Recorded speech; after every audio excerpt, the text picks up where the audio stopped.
Going on, Locks Mob, and welcome back to the Locks DFS NHL Breakdown. I am your host, Addy Narang, and I'll be breaking down this 4-game main slate on DraftKings. Before I do that, if you want to follow me right here on Twitter, you can do so at ReallyAddy. It's where I'm going to tweet about hockey, basketball, football, sports bets, all that kind of stuff. Speaking of, we're coming off a crazy weekend in sports. I mean, football, we had 2 great games yesterday with the Rams and the Patriots winning. Both those games were great. Tony Romo killed it in the booth. That was a lot of fun to listen to in the second game. The sports bets did well. We went 2-1. We had the under in the first game, the over in the second game. Both of those hit. Then we had the Mahomes passing yards prop. That missed because he didn't even get to touch the ball in overtime, but whatever. Hockey did well yesterday as well. We didn't play on FanDuel since for some reason they split up a 4-game slate into 2 2-game slates. But we will be playing on DraftKings, and FanDuel did it correctly today with the 1 4-game slate. So we will be playing over there as well. So with that all being said, since it's a 4-game slate, instead of breaking down like my favorite few players at each position, I'm going to just talk about each game and how I feel about each game in general, few players I like in each one, etc., etc.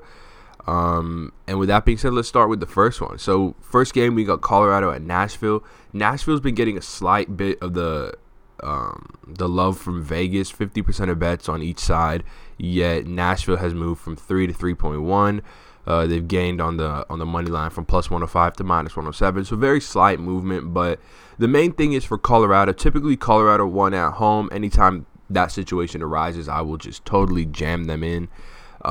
This is the toughest matchup they could ask for. Nashville, a top 5 team in the league, expected goals against per 60. That holds true at home and on the road. They're just a really, really sound defensive team through and through. So I do think I will probably be avoiding Colorado 1 here. If I were to go to them, it would just be McKinnon. I wouldn't go heavier on that. So I'll just keep it sort of right there as far as Colorado goes. But on the Nashville side, I definitely have some intrigue in this line 1. Ryan Johansson remains out for Nashville, so this first line is comprised of Calle Jarnkrok, centering Victor Arvidsson and Filip Forsberg. And the big news here is Calle Jarnkrok. He wasn't on that first-team power play for last game, but now he's getting that first power play correlation as well. So he's just a smash play at 3.8K. And I really like typically who's cheaper between Arvidsson and Forsberg, which is in this case Forsberg. Arvidsson just been a madman shooting the puck with iCourse for over 20. But I think just for the $800 savings, I would probably prefer Forsberg over here. And defensively, I think there's a good price on PK Subban at 5.6K, especially with the fact that now he correlates on that first-team power play. He took the spot of Ryan Ellis, who was here. So I like that. That's a big boost to his fantasy value for sure. This second game, I'm honestly not even that interested in anyone in this second game. I don't think I'll be targeting it at all. It's got a 5.5 over-under, which is the lowest on the day. I think I'd be likely to bet the under in there. St. Louis has been like top 3 in the league in hard, or I should say bottom 3 in the league as far as like they haven't allowed many hard danger chances over the past 5 games. And if I just filter this by expected goals against per 60 and we scroll down, I mean, we have St. Louis and LA ranked as the 4th and 5th from the bottom teams. Just not interested in targeting this game that much. This entire slate is very defensive. Not a single one of these teams is in the top half of expected goals against per 60 allowed. So goals may be fairly tough to come by on this slate. So it's important that we get the calls that we do get right. It's important that we get those calls right, if that makes sense. Increased emphasis. But regardless, I'm probably not going to talk about this St. Louis game. Play who you want in there. Moving on. Vegas and Minnesota, definitely another defensive battle again. Vegas and Minnesota. Vegas 6th from the bottom in expected goals against per 60. Minnesota, the best team in the league as far as expected goals against per 60. However, Vegas is still projected for a very healthy 3.4 goals.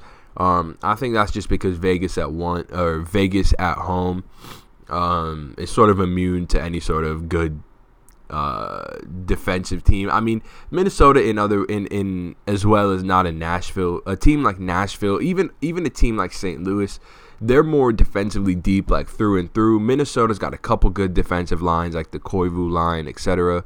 But you can still certainly score on Minnesota. So I think it is a great matchup for Vegas. They'll probably be one of the teams that I'm interested in going after.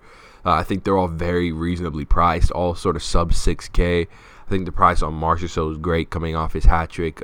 He's their highest rate shooter.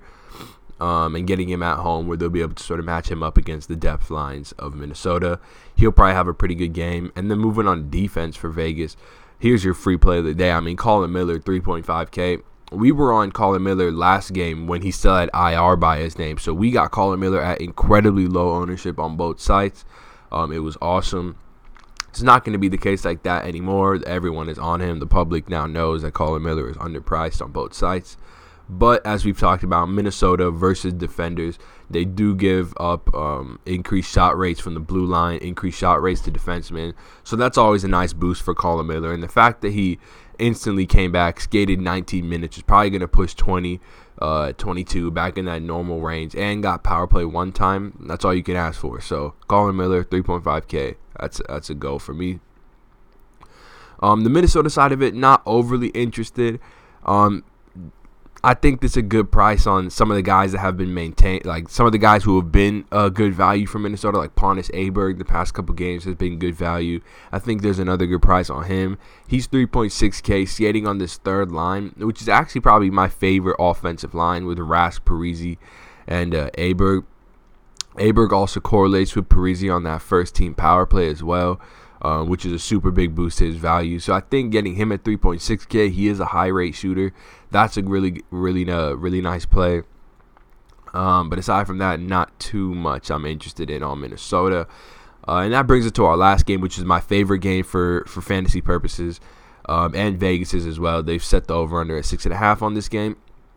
And I tend to agree. I think you got great prices on Barkov and Trocheck. Trocheck just back like he never left. Played 18 minutes in his first game, then on a back-to-back went to Nashville and played 22 minutes, recorded a goal and an assist, and helped them beat Nashville. So, I mean, he's back like nothing ever happened. So Trocheck at 5.9K is an awesome play. Barkov at 6.3K is an awesome play. And then on the San Jose side of it, Logan Couture at 5.7K is also a very, very good play. Moving on to winger in this game. The Florida side immediately presents value. You have Bukestad at 3.3K. He's skating on that second line with Trocheck. Then you have Vetrano, who's 4.6K, skating on that first line with Barkov. He got bumped there a couple games ago, and he scored in back-to-back games. So obviously a very cushy spot for him, skating next to one of the league's most elite players in Barkov. So big fan of these guys for value. Honestly, I think all of these guys are in play, though, because this is my favorite game. It is a 4-game slate.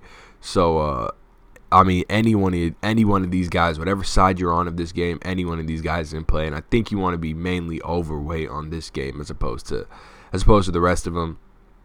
And then defensively, I mean, just because of what kind of slate it is, I think you would be best served locking in some of these high floor guys in Burns and Carlson. Carlson didn't play at Tampa Bay. I think there wasn't anything too serious.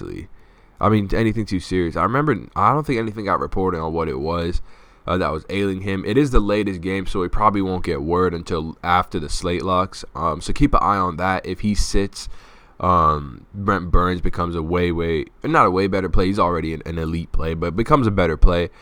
Tim Heed gets a little more into the action as well. He'll probably be asked to man that power play too. It's a guy who can't shoot the puck and benefits from Vlasic and if Carlson is out, Carlson being out as well. And then on the other side, I like the price on Aaron Ekblad and Michael Matheson.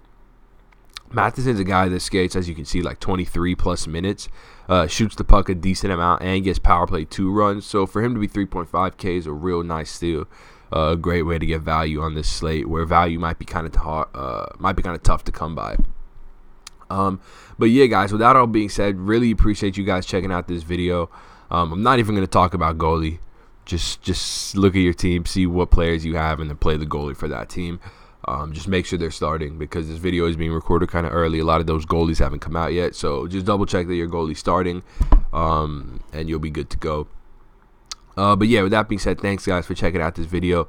If you do want to be entered into our weekly giveaway, just like, comment, and subscribe on this video. Comment anything you want, and you will be entered in to win a free season pass of your choice, whether that be NBA, NHL, or sports bets. It's totally up to you. And with all that being said, guys, thank you so much for checking it out.